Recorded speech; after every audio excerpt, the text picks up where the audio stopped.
आगे आगे खजूर के पत्तों को रखते गए और अपने कपड़ों को बिछाते गए और होसन्ना होसन्ना होसन्ना होसन्ना करके परमेश्वर की महिमा करने लगे। हालेलुया। वो जो यरूशलेम गए थे प्रभु यीशु मसीह के अंतिम समय थे। हालेलुया। वो सारे अपने 33.5 साल की सेवकाई में अंतिम समय में वो बोले मैं अब यरूशलेम जा रहा हूँ, वहां मुझे बांधा जाएगा, मुझे मारा जाएगा। हालेलुया। और मैं मरे हुए में से तीसरे दिन जी उठूंगा। तो अपने सेवकाई के अंतिम दिनों में वो कहाँ जाते हैं? यरूशलेम। हालेलुया। जब अपनी सेवकाई के अंतिम दिनों में यरूशलेम जाते हैं तो वो उसके पास केवल और केवल 1 हफ्ते का समय रहता। हालेलुया। मैं कोशिश करूंगा आपको 1-1.5 घंटा मेरे पास समय है, 1-1.5 घंटा में आपको पूरा समझाने का। हालेलुया। और प्रभु यीशु मसीह संडे वाले दिन वो यरूशलेम पहुंचते हैं और विजय दिवस मनाया जाता है। और संडे के बाद आता है मंडे। हालेलुया। और जैसे ही मंडे वाले दिन पे बाइबल तो नहीं लिखा है परंतु शास्त्रों में मैंने पढ़ा है कि मंडे वाले दिन प्रभु यीशु मसीह यरूशलेम में अंजीर के पेड़ के पास जाते हैं। अंजीर के पेड़ के पास उसका जाने का तात्पर्य है कि प्रभु यीशु मसीह को भूख लगता है। हालेलुया। बाइबल में लिखा है प्रभु यीशु मसीह पूरा मनुष्य था और पूरा परमेश्वर था। वो भी सोता था, आप भी सोते हैं, आपको भी भूख लगता है, उसे भी भूख लगता है। आप भी थकते हैं, वो भी थकता है। आप भी रोते हैं, वो भी रोता है। हालेलुया। मार्ग का थका हुआ, यूहन्ना 4 अध्याय में लिखा है कि वह मार्ग का थका हुआ सुखार नामक जगह से एक कुएं के पास बैठ गया। हालेलुया। यूहन्ना 11वें अध्याय में लिखा है, शायद 44 में लिखा है कि लाजर की कब्र पर यीशु मसीह रोने लग जाता है। हालेलुया। मरकुस पे लिखा है कि यीशु मसीह नाव पे सवार होकर थक कर सो जाते हैं और आंधी तूफान आता है। हालेलुया। जो चीजें प्रियो आपके साथ घटती है, जो आपके साथ होता है, वो प्रभु यीशु मसीह के साथ होता है। तो ठीक मंडे वाले दिन प्रभु यीशु मसीह को भूख लगता है और दूर से देखता है कि अंजीर का पेड़ है। और जब अंजीर का पेड़ है, पत्ते बहुत हरे भरे, और जैसे अंजीर के पेड़ के पास वो पहुंचता है, देखता है कि इसमें पत्तों को छोड़कर और कुछ भी नहीं है। और अंजीर के पेड़ को वो क्या बोलता है? तू श्रापित है, तू फल नहीं उपजा रहा है। कल यूथ की मीटिंग में मैंने बताया कि बाइबल में लिखा है, यूहन्ना 15:8 में लिखा हुआ है कि मैंने तुझे चुना, तू मेरा अगर चेला होना चाहता है तो तू जाकर फल ला। यूहन्ना 15:16 में लिखा है, तूने मुझे नहीं चुना परंतु मैंने तुझे चुना और तुझे नियुक्त किया कि तू जाकर फल ला और तेरा फल तुझ में बना रहे। आपको क्यों चुना प्रियो? फल लाने के लिए। हालेलुया। यदि आप यीशु मसीह के चेले बनना चाहते हैं तो आपके अंदर फल होना चाहिए। हालेलुया। अगर आपके अंदर फल नहीं है, आप श्रापित है। हालेलुया। अर्थात श्रापित वाला स्थान कौन सा है? नरक। मैं आपको बता देता हूँ, यदि आपके पास आत्मा के 9 फल नहीं रहेंगे, आप परमेश्वर के राज्य में नहीं जा पाएंगे। प्रेम, आनंद, कृपा, नम्रता, संयम, धीरज, भलाई, विश्वास, ये आत्मा के 9 फल यदि आपके अंदर नहीं रहेगा, आप परमेश्वर के स्थान पर, स्वर्गीय स्थान पे नहीं जा पाएंगे। इसलिए प्रभु यीशु मसीह जब अंजीर के पेड़ के पास जाता है, अंजीर का पेड़ कौन है? आप और मैं, इजरायली। अंजीर के पेड़ को क्या बोला जाता है? इजरायली। आप और मैं, वो हमारी तुलना करता है। आप और मैं, अगर आप और मैं जो अंजीर के पेड़ है, इजरायली है, मसीह है, यदि फल लाना बंद कर दे तो स्वर्गदूतों को आज्ञा देगा इस पेड़ को काट दे। और जैसे ही वो जाता है और देखता है कि इतना बड़ा हो गया अंजीर का पेड़, परंतु फिर भी पत्तों को छोड़कर इसके अंदर फल नहीं है, प्रभु यीशु मसीह कहता है तू सूख जाएगा, अर्थात श्राप दे देता है। और अगले दिन जब चेले उसी रास्ते से होकर जाते हैं और देखते हैं कि अंजीर का पेड़ सूखा हुआ है, ये आपके लिए प्रिय हो, इसलिए फल लाना आपके लिए बेहद जरूरी है। आप और मैं एक पेड़ है। हालेलुया। अगर हम फल नहीं लाएंगे, काट दिए जाएंगे, और जब आप काट दिए जाएंगे, आप सुखा दिए जाओगे, और सूखने वाले लकड़ी को जला दिया जाता है। आपको फल लाना है। हालेलुया। आपको प्रभु ने इसलिए चुना है। बाइबल में लिखा है, मत्ती में लिखा हुआ है कि फलों से ही तुम जानने और पहचाने जाओगे। आप एक पेड़ को कैसे जान पहचान सकते हैं? पत्ते से आप कंफ्यूजन हो जाएंगे, लेकिन फल से आप पहचान पाएंगे। इसलिए आपकी पहचान फलों से प्रियो, तो फल आपको दिखाना है। हालेलुया। तो मंडे वाले दिन परमेश्वर ये कामों को करते हैं। ट्यूसडे को जब दिन आता है तो परमेश्वर बहुत सारे दृष्टांतों के बारे में बताता है, और ट्यूसडे वाले दिन वो अपने सेकंड कमिंग के बारे में बताता है कि जब मेरा आना होगा तो कैसी कैसी घटनाएं घटेगी। हालेलुया। बुधवार वाले दिन वेडनेसडे को वो बेथनिया जाता है। बेथनिया में इसलिए जाते हैं क्योंकि बेथनिया में उसका परम मित्र रहता है लाजर। अक्सर प्रभु यीशु मसीह लाजर के घर जाया करते थे। हालेलुया। अब आता है समय थर्सडे। मैं यीशु मसीह के अंतिम सप्ताह के दिनों को आपको बता रहा हूँ कि प्रभु यीशु मसीह के अंतिम समय में आखिरी हफ्तों में क्या क्या बीता। जब वो थर्सडे का दिन आता है तो प्रभु को मालूम चल गया था कि कल मेरा पकड़वाया जा रहा है। मेरा एक जो चेला है जिसका नाम यहूदा है मुझे बेच देगा। हालेलुया। और गुरुवार वाले दिन प्रभु यीशु मसीह अपने चेलों के पांव को धोता है। हालेलुया। अपने चेलों को क्या धोता है? पांव को धोता है। और पांव धोने के बाद वो कहता है कि मुझे एक भोज करना है, प्रभु भोज करना है। और चेले और प्रभु यीशु मसीह प्रभु भोज में वेदी में शामिल होते हैं, और सबको वो रोटी तोड़ के देता है और दाखरस देता है, और कहता है ये जो रोटी है वो मेरी देह है, और ये दाखरस जो पी रहे हो वो मेरा लहू है। जब तक कोई व्यक्ति मेरे देह को नहीं खाएगा, मेरे लहू को नहीं पिएगा, उसके अंदर जीवन नहीं आएगा। हालेलुया। जैसे वो तोड़ के दिया, तोड़ा गया, बोलता है मेरे भी देह को ऐसा तोड़ा जाएगा कल के दिन। वो बताता है अपने चेलों को, अपने शिष्यों को, बोलता है जैसे ये रोटी को मैंने तुझे तोड़ के दिया है, वैसे कल मेरे शरीर को तोड़ा जाएगा और मेरे लहू को निकाला जाएगा। हालेलुया। वो इन घटनाओं को कहता है, और जैसी रोटी वो यहूदा इस्करियोती को देता है, लिखा हुआ है उसमें शैतान समा जाता है, और वो जाकर शास्त्री फरीसी के पास चांदी के 30 सिक्कों के लिए प्रभु यीशु मसीह को बेच देता है। हालेलुया। और जब रोमी लोग आते हैं, रोमी सैनिक आता है और वो पूछता है कौन है यीशु, कौन है यीशु। वो बोलता है, यीशु मसीह को पूछता है यीशु कौन है, तो यीशु कहता है मैं हूँ। तो आपको मैं बताना चाहूँगा प्रियो, रोमी शासन जो सैनिक है ऐसा क्यों पूछे यीशु से कि यीशु कौन है? क्योंकि रोमी सरकार पे हर 2 से 3 महीने में ट्रांसफर होते थे, सैनिक बदलते रहते थे। जिस टाइम यीशु सेवकाई करता था, जिस समय आया था, उस समय जो सैनिक थे वो चेंज हो चुके थे। इसलिए जब वो सैनिक आते हैं, पूछते हैं हम यीशु नासरी को ढूंढ रहे, हम यीशु के नासरी को ढूंढ रहे, तब यीशु कहता है मैं हूँ यीशु नासरी। हालेलुया। गुरुवार वाले दिन, हालेलुया, गुरुवार वाले दिन ये घटनाएं, सारी घटनाएं घटती है। अब समय आता है प्रियो, गुरुवार की रात में जैसे यीशु मसीह पिलातुस के पास पहुंचाए जाते हैं, पिलातुस के पास, शास्त्री फरूसी के पास, महायाजक के पास यीशु का पूरा न्याय होता है। और पिलातुस कहता है मैं इसमें कोई दोष नहीं पाता। पिलातुस क्या कहता है? मैं इस मनुष्य में कोई दोष नहीं पाता।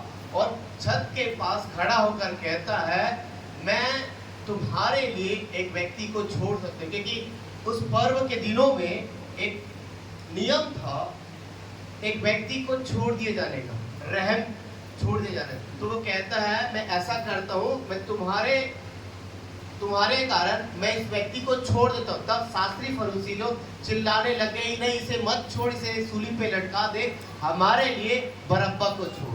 हालेलुया। इन घटनाओं को आप जानते हैं। और शास्त्री फरीसी के जिद में आकर पिलातुस उन लोगों के सामने अपने हाथों को धोता है और कहता है मैं इस निर्दोष व्यक्ति के पाप से, मृत्यु से मैं अपने हाथों को धोता हूँ। इस निर्दोष व्यक्ति के पापों का, गुनाहों का मेरे ऊपर कोई दोष नहीं लगेगा। तब वो शास्त्री फरूसी कहते हैं इनका सारा दोष हमारे ऊपर, हमारे घराने के ऊपर लग जाए। हालेलुया। और सुबह हो जाती थी। हालेलुया। और सुबह होने के बाद प्रभु यीशु मसीह को कोड़े मारे जाते हैं, कोड़े मारे जाते हैं और बोलता है कि जाओ इसको क्रूस पे लटका दो। हालेलुया। और जैसे यीशु मसीह को क्रूस पे लटकाने के लिए जाता है, जिस जगह से उसका न्याय हुआ और जिस जगह पे उसको क्रूस पे लटका दिया जाना था, वहां से दूरी 4.5 किलोमीटर की दूरी थी। गुलगुता नामक पहाड़ पे, जिसे मनुष्य की खोपड़ी के आकार का वो पहाड़ था, वहां पर क्रूस पे चढ़ा दिया जाता था। हालेलुया। सबसे दर्दनाक मृत्यु जो उस समय की मानी जाती थी, वो क्रूस पे मृत्यु होती थी। हालेलुया। सबसे खतरनाक अपराधियों को क्रूस पे लटकाकर मार दिया जाता था और यीशु मसीह अपना क्रूस उठाकर वो उस रास्ते पर निकल चलते हैं। और जैसे निकल चलते हैं, 39 कोड़े खाने के कारण, 39 कोड़े खाने के कारण उसकी दशा बहुत दयनीय हो जाती है। यशायाह में लिखा है, 53वें अध्याय में पढ़ेंगे, वह उसे इतना मारा गया कि वो मनुष्य सभी जान नहीं पड़ता, आपके लिए, मेरे लिए। हालेलुया। मैंने कहा कोई व्यक्ति देखेगा तो ये विश्वास नहीं करेगा, क्या ये वाकई में ये मनुष्य है। हालेलुया। आप सोच के देखिए, पढ़ के देखिए, यशायाह में लिखा है उसको इतना मारा गया कि वो मनुष्य सा ना जान पड़ता था। हालेलुया। और जब वो इतना थक गया था, जो क्रूस का वजन था 45 किलो, वो थक कर गिर जाता है। और शास्त्री फरीसी देखते हैं, अगर ये इसी स्पीड से चलता रहेगा और गिर के फिर इसको उठाते रहेंगे, चलता रहेगा, तो शुक्रवार के बाद एक दिन आता है शनिवार। शास्त्री और फरीसी उस दिन को सबत कहते हैं। बाइबल में लिखा है, पुराने नियम में बाइबल में लिखा है, यहोवा परमेश्वर ने सबत के दिन को पवित्र दिन ठहराया था और उस दिन में उसने कहा था कि सबत वाले दिन तुम कोई भी काम मत करना। हालेलुया। तो शास्त्री फरीसी देखने लगे कि इस स्पीड से ये व्यक्ति जा रहा है, उस स्पीड से तो हम समय पे नहीं पहुंच पाएंगे। हालेलुया। तब एक व्यक्ति जिसका नाम शमौन है, उसे बेगारी पर लगाया गया और वो यीशु मसीह के क्रूस को उठाया और उस जगह पर पहुंचा। हालेलुया। ये बात कौन सी है? शुक्रवार की सुबह। हालेलुया। शुक्रवार की सुबह की ये बात, और वहां तक वो पहुंचता है और जैसे ही सुबह के 9 बजते हैं, प्रभु यीशु मसीह के हाथ और पांव में कील ठोके जाते हैं। सुबह के 9 बजे। हालेलुया। और सुबह के 9 बजे से प्रभु यीशु मसीह 7 वाणियों को बोलना स्टार्ट करते हैं। जो हमने फ्राइडे सुना, क्रूस की 7 वाणियों को बोलना स्टार्ट करते हैं। और जैसे ही आपके और मेरे गुनाहों को वो उठाता है, बाइबल में लिखा हुआ है, ये बहुत बड़ा सब्जेक्ट है, मैं आपको थोड़े में समझा रहा हूँ। इसलिए समझा रहा हूँ क्योंकि आप बहुत सारे लोग नए हैं, नहीं जानते आप लोग। हालेलुया। इसलिए शॉर्ट में आपको समझा रहा हूँ उस कथा को, क्रूस की कथा को। मैंने आपको बताया ना, पहले कुरिन्थी 1:18 में लिखा है, लास्ट टाइम मैंने आपको बताया था, हर एक मसीहियों को ये वचन मालूम होना चाहिए। हालेलुया। कि हम उद्धार पाए हुए लोगों के लिए क्रूस की कथा हमारे लिए सामर्थ्य है। इसलिए हर एक बिलीवर को, जो प्रभु के नाम को जानता है, प्रभु पर विश्वास करता है, पहला कुरिन्थी 1:18 के वचन को आपको बेहद अच्छे से मालूम होना चाहिए। तो शुक्रवार की सुबह यीशु मसीह को क्रूस पर लटका दिया जाता है और जैसे ही आपके मेरे पापों को वो उठाता है, बाइबल में लिखा है, सारा वो प्रदेश अंधकार में चला जाता है, अंधियारा हो जाता है, लिखा है। हालेलुया। सारे देश में अंधियारा हो जाता है, अर्थात अंधकार पूरा घेर लेता है उस प्रदेश को। हालेलुया। और फिर प्रभु कहता है, हे मेरे परमेश्वर, तूने मुझे क्यों छोड़ दिया। हालेलुया। और जब वो 7 वाणियों को बोलता है, 7 वाणी को बोलने के बाद वो कहता है, मैं अपनी आत्मा तेरे हाथ में सौंपता हूं। और जैसे ही सौंपता है, प्रभु यीशु मसीह की मृत्यु होती है। बाइबल पे लिखा हुआ है, जो मंदिर का जो बड़ा पर्दा है, वो बड़ा पर्दा ऊपर से लेकर नीचे तक फट जाता है। आपको बताऊं वो पर्दा कितना मजबूत था। एक बुक में मैंने पढ़ा वो इतना मजबूत था, 12 घोड़े हॉर्स, अगर दोनों पर्दे के छोरों को पकड़कर बांध दे उनके पूंछ से और खींचा जाए रस्सी पे, 12 अर्थात 24 घोड़े एक एक छोर से यदि खींचे तो वो पर्दा नहीं फटता था। इतना मजबूत था वो पर्दा। हालेलुया। कितना मजबूत था, 24 घोड़े भी अगर खींच के उस पर्दे को फाड़ नहीं सकते थे। वो पर्दा जैसे प्रभु यीशु मसीह क्रूस पर मर गए, वो पर्दा के बारे में लिखा है ऊपर से लेकर नीचे तक वो पर्दा फट निकला। वो क्या दिखाता था पर्दा? महापवित्र स्थान और पवित्र स्थान के बीच में वो पर्दा लगा हुआ था। हालेलुया।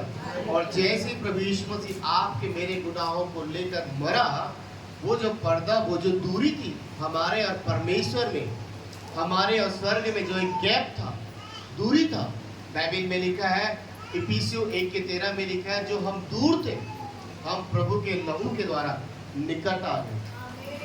हालेलुया। प्रभु के लहू बहाने के कारण जो हमें दूरियां थी, पिता और हमें जो दूरियां थी, उसने मेल करा दिया पिता से।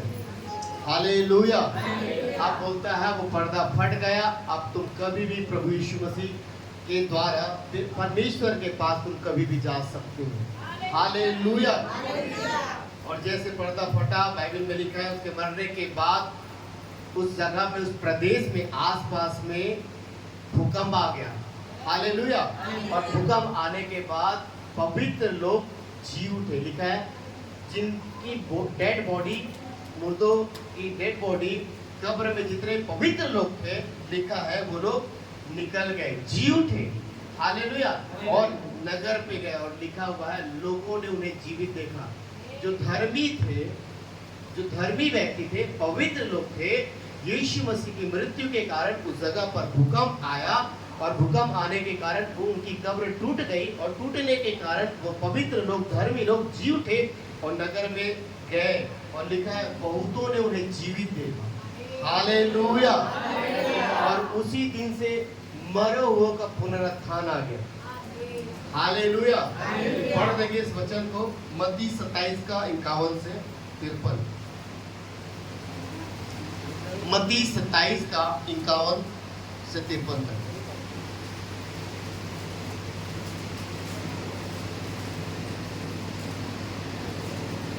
मत्ती की किताब 27वां अध्याय 51 वचन से 53 वचन तक। और देखो मंदिर का पर्दा ऊपर से नीचे तक फटकर 2 टुकड़े हो गया और धरती डोल गई और चट्टानें तड़क गई और कब्रें खुल गई और सोए हुए पवित्र लोगों के बहुत से सब जी उठे और सोए हुए पवित्र लोग क्या हो गए? जी उठे। और उसके जी उठने के बाद वे कब्रों में से निकलकर, वो कब्रों में से मरे हुए लोग क्या होने लगे? कितने साल से वो कब्र में थे? 100 साल, 200 साल, 300 साल से जो कब्र में पवित्र लोग, मैंने कहा पवित्र लोग, सब नहीं, पवित्र लोग, धर्मी लोग जी उठे। और वे जी उठने के बाद, और उसके जी उठने के बाद हाँ, वे कब्रों में से निकलकर हाँ, पवित्र नगर में गए और बहुतों को दिखाई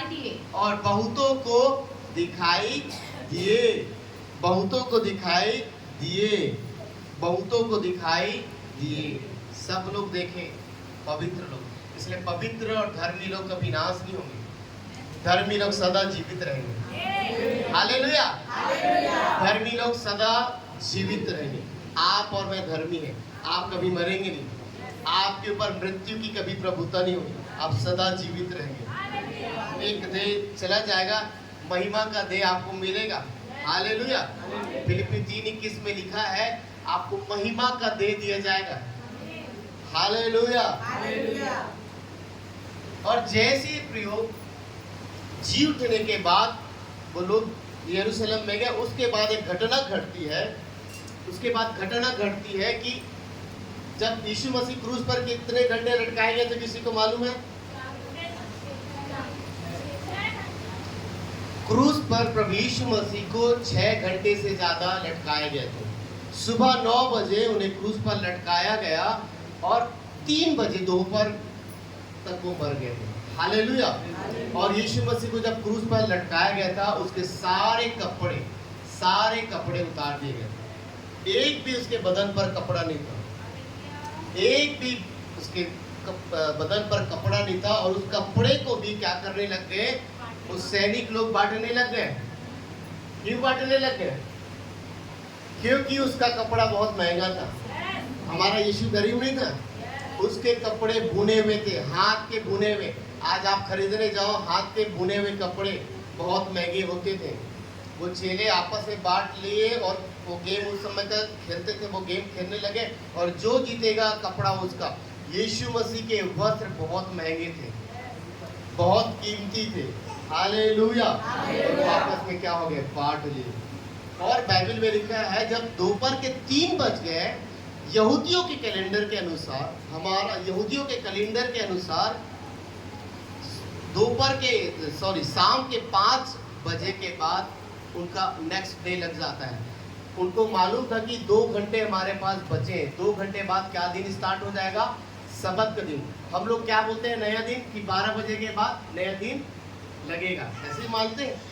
जैसे ही 12 बजे का नया दिन स्टार्ट होगा। लेकिन यहूदियों के अनुसार से, इजराइलियों के अनुसार से नया दिन सूर्यास्त के बाद, अर्थात 5-6 बजे सूर्यास्त हो जाता है, उनका नया दिन स्टार्ट होता है। और वो देखने लग गए कि सबत का दिन स्टार्ट होने वाला है, तो चेक किया जाए कि ये व्यक्ति मरा है कि नहीं मरा है। जब तक व्यक्ति क्रूज पे मर नहीं जाता, तब तक क्रूज से उस व्यक्ति को उतारा नहीं जाता था।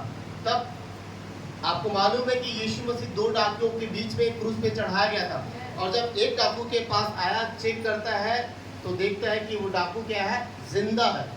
और जिंदा डाकू है तो मैंने कहा क्रूज पर किसी जीवित व्यक्ति को उतारा नहीं जाएगा, तो वहाँ पे नियम था कि उनके तांगे को तोड़ दिया जाता था। और उस डाकू के, दोनों डाकू के टांगों को क्या किया जाए, तोड़ा गया, टांगों को तोड़ दिया गया। और जब प्रभु यीशु मसीह के पास आता है और देखता है कि व्यक्ति जीवित है नहीं, तब वो मर चुका होता है।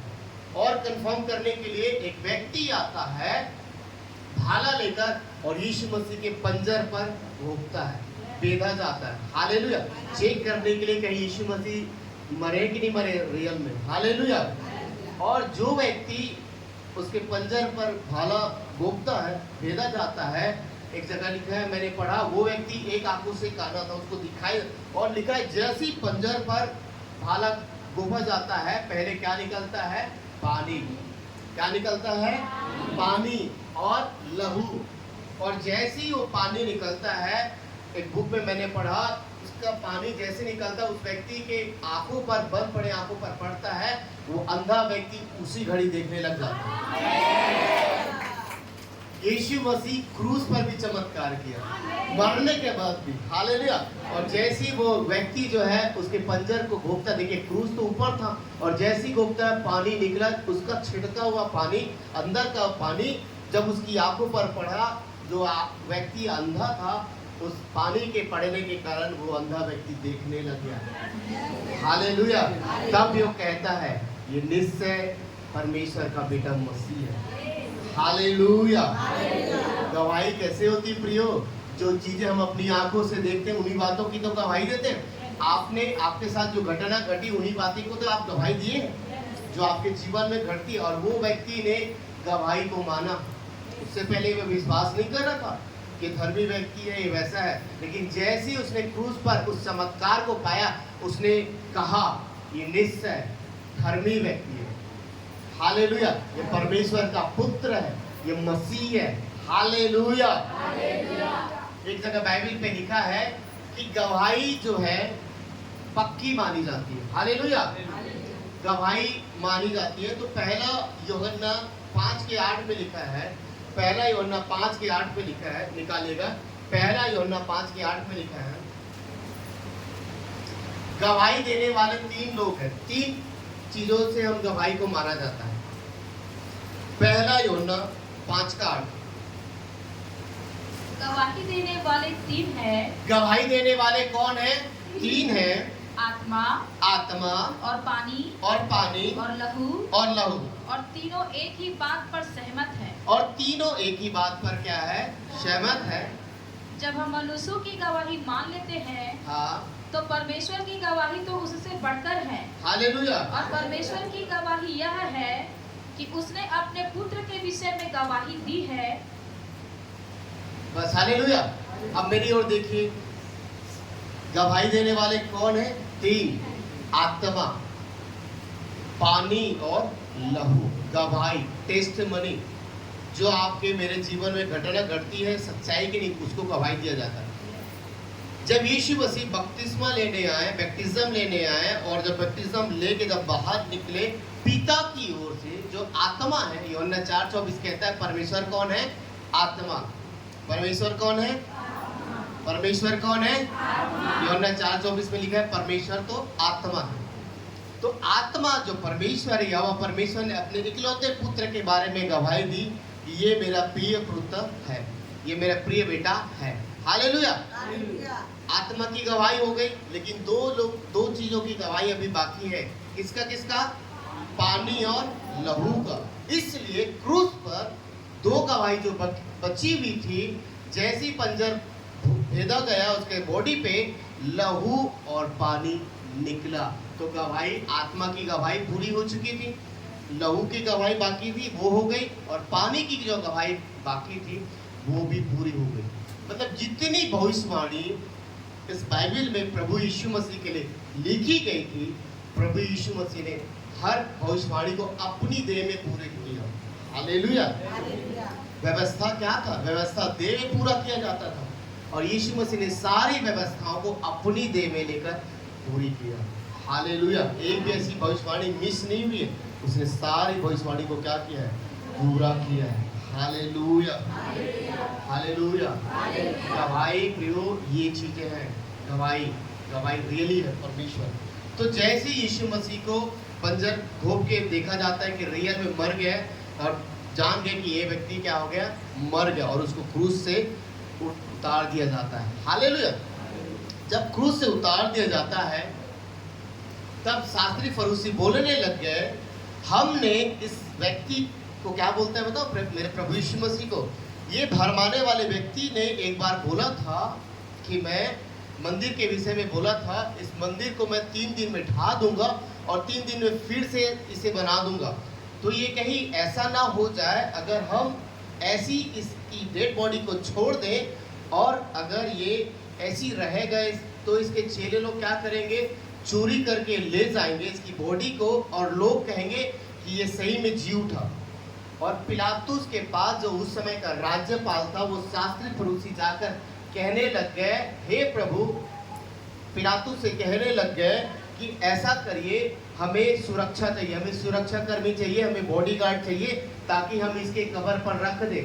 कहीं ऐसा ना हो इसके चेले आए और इसकी डेड बॉडी को उठाकर ले जाए, और लोगों में कहीं ये भ्रम न फैल जाए कि सही में व्यक्ति जी उठा करके। हालेलुया। तब पिलातुस कहता है, अपने बुद्धि के अनुसार, समझ के अनुसार तुम लोग करो, तुम लोग फ्री हो। तब लिखा हुआ है, 2 पहरेदार यीशु मसीह के कब्र पर रखे जाते हैं। बट उससे पहले प्रियो, उससे पहले जो उसकी कब्र को रखा जाना था, एक बाइबल में लिखा है, एक व्यक्ति जिसका नाम है यीशु, जो अर्थमिया का रहने वाला था, वो धनी व्यक्ति था। वो क्या था? प्रभु के बाट को जोड़ रहा था। वो यीशु मसीह का एक चेला था। हालेलुया। और निकोदेमुस जाकर पिलातुस से कहने लग गए, इसकी बॉडी को आप इधर उधर मत गाड़ने देना, इसकी डेड बॉडी को आप ऐसा करिए, मैं ले लेता हूँ, और मैं इसे अपनी कब्र पर, जिसको मैंने अपने लिए बनवाया है, उसमें क्या करूँगा? इसकी बॉडी को रखूँगा। पुराने नियम में, पुराने टाइम में, आप यदि आपके पास पैसा होता है, या आज होता है, आप घर खरीदने की सोचेंगे, आप बंगला गाड़ी खरीदने की सोचेंगे, प्रॉपर्टी लेने की सोचेंगे, राइट? परंतु उस समय जिनके पास पैसा होता था, धनवान होते थे, अपना डिपॉजिट क्या करते थे? अपने लिए कब्र खरीदते थे। हालेलुया। अब्राहम क्या खरीदा? अपने लिए, उसके पास सब कुछ था। लिखा है वो सोने रुपए का बड़ा धनी था। उत्पत्ति 13 अध्याय में लिखा है, सोने रुपए का बड़ा वो धनी था। और लिखा है, एक जगह पर जाता है और बोलता है, मेरे अपनों के लिए, उसकी पत्नी मर जाती है और कहते हैं, मेरे अपनों को मुझे गाड़ना है, ऐसा कर, मुझे यहाँ की भूमि, मकपेला नामक एक जगह थी, वहाँ की भूमि को वो खरीदता है। मोल लेता है और कहता है आज से ये मेरे पूरे वंशज के लिए है। और जितने उसके वंशज हुए, अब्राहम, इसहाक, उनकी पत्नियां सारा, रिबिका, लिया, याकूब, राहेल तो बीच रास्ते में बेतेल में मर गई।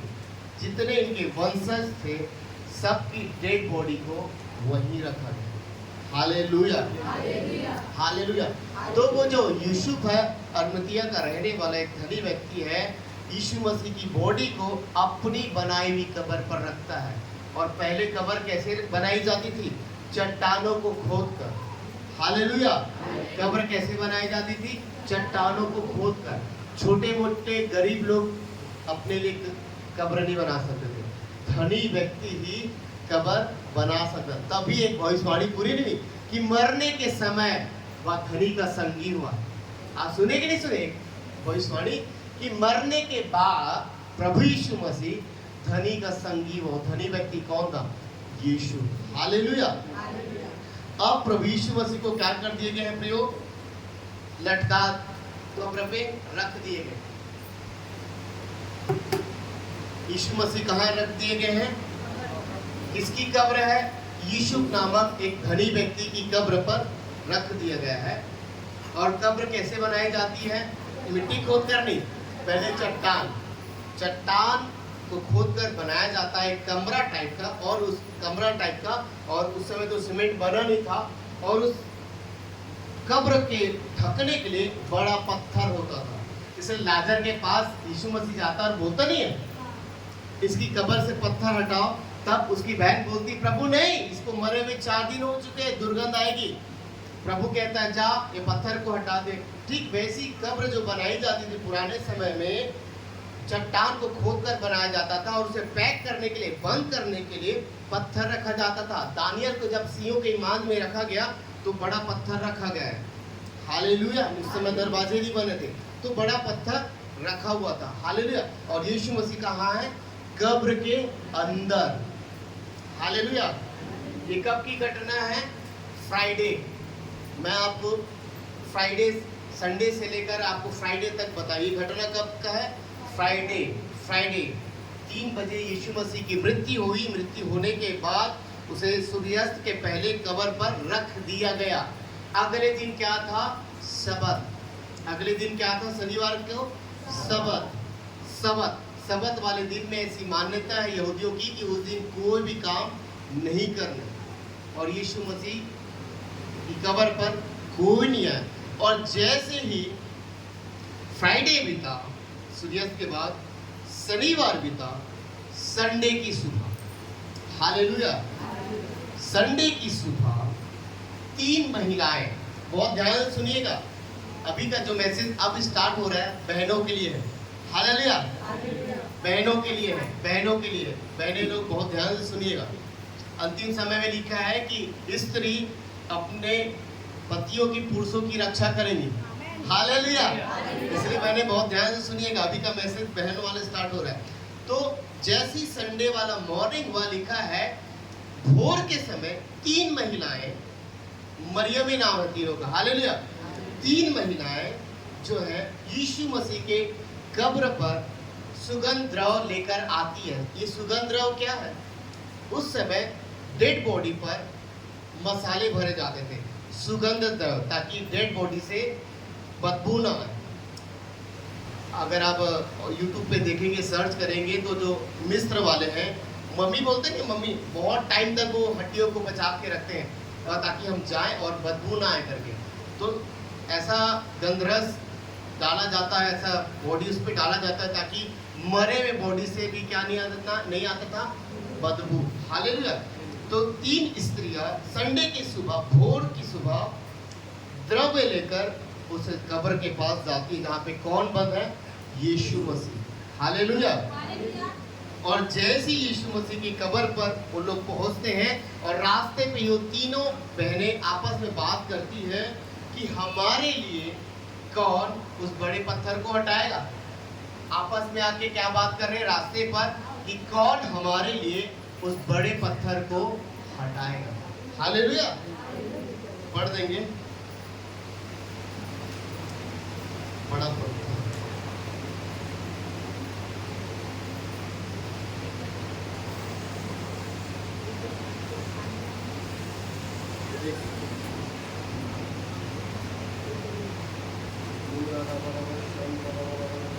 आपस में वो स्त्रियां क्या बात करेगी, जब हम प्रभु यीशु मसीह की कब्र पर जाएंगे तो कौन हमारे लिए उस कब्र के पत्थर को हटाएगा, ताकि हम अंदर जाकर जो डेड बॉडी जो प्रभु यीशु मसीह की रखी हुई है हम उसके ऊपर सुगंध द्रव लगाए, ताकि उसकी बॉडी से बदबू न आए और हम हर समय क्या हो सके, प्रभु यीशु मसीह के दर्शन कर सके। कौन सी डेड बॉडी के, ये स्त्रियां कहने लगे।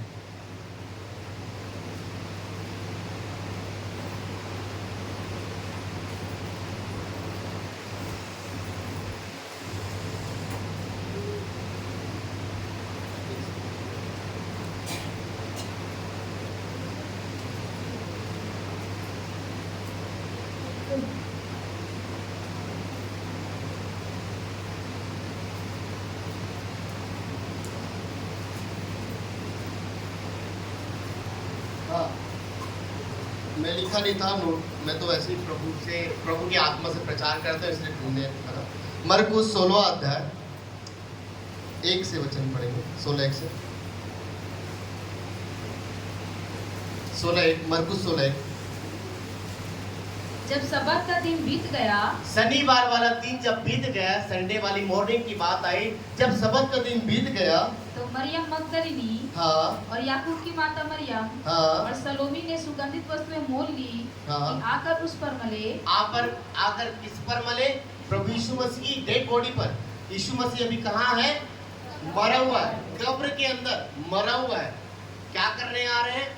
सुगंध द्रव्य लगाने, खुशबू लगाने आ रहे हैं यीशु मसीह की डेड बॉडी पर, ताकि हम क्या करें, उसकी डेड बॉडी को देखें और हर समय आकर हम उसका दर्शन कर पाए। और आगे सप्ताह के पहले दिन, सप्ताह का पहला दिन कौन सा दिन है? संडे, मंडे नहीं है। कौन सा है? संसार वालों के लिए मंडे है, लेकिन हमारे लिए हम संडे हमारा पहला दिन। हालेलुया।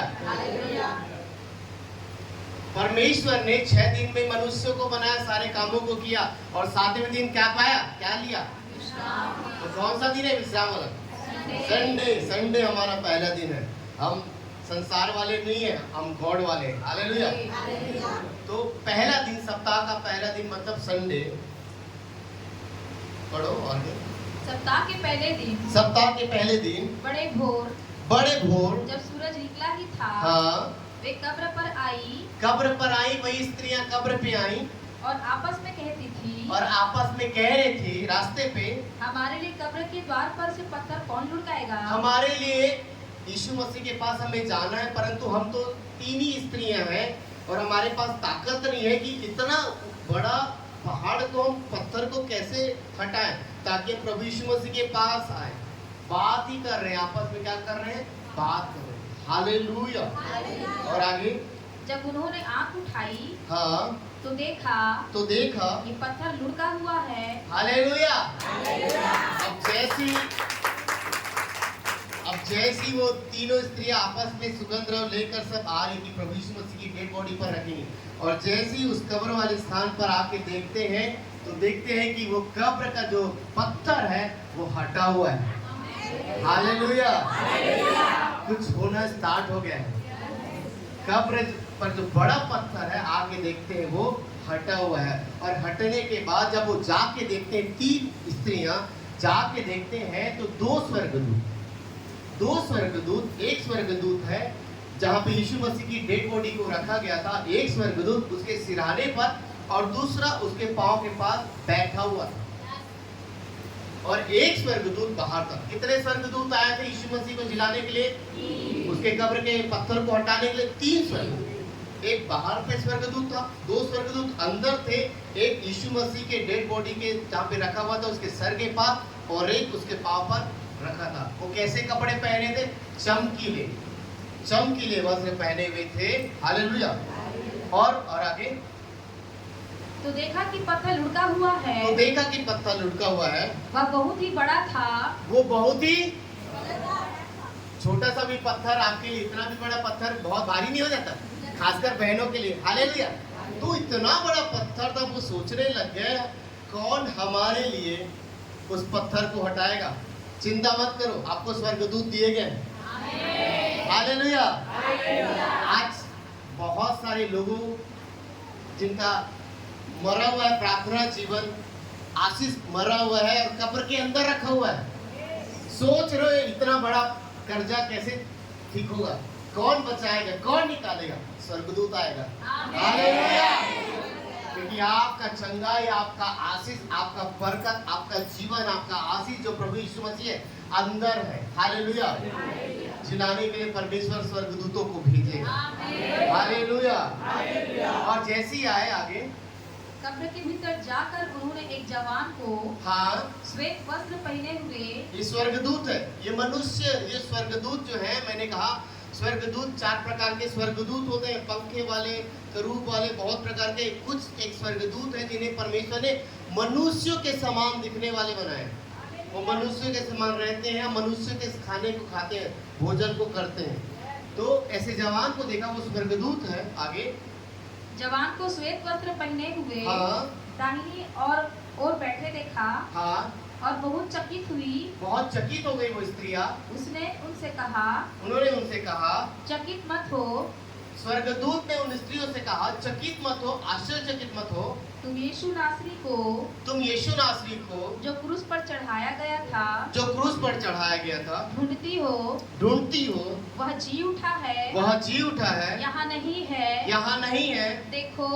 देखो यही वह स्थान है जहाँ उन्होंने उसे रखा गया था। परंतु तुम जाओ और उसके चेलों और पतरस से कहो कि वह तुमसे पहले गलील को जाएगा, जैसे उसने तुमसे कहा था। तुम वहीं उसे देखोगे। और वे निकलकर कब्र से भाग गई।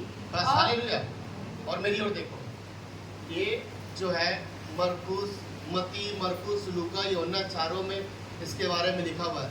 तो सब अपने अपना उस पे लिखा हुआ है, आत्मा ने जैसे उन लेखकों को बताया लिखा हुआ है। तो यहाँ पे स्वर्गदूत बोलता है दूसरे अध्याय में, मत्ती में बोलता है, तुम जीवितों को मरे हुओं के बीच में क्यों ढूंढते हो? हमारा यीशु कौन है? जिंदा है। वो स्वर्गदूत क्या कह रहे हैं उन स्त्रियों को? तुम जीवितों को मरे हुओं के बीच में क्यों ढूंढते हो?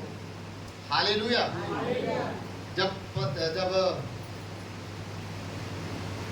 पौलुस एक जगह पे जाता है जिसका नाम है एथेंस। हालेलुया। पौलुस एक जगह पे जाता है जिसका नाम क्या है? एथेंस के लोग कैसे थे? बहुत पूजा पाठ करने वाले, बहुत लागुन आप लोग समझ गए।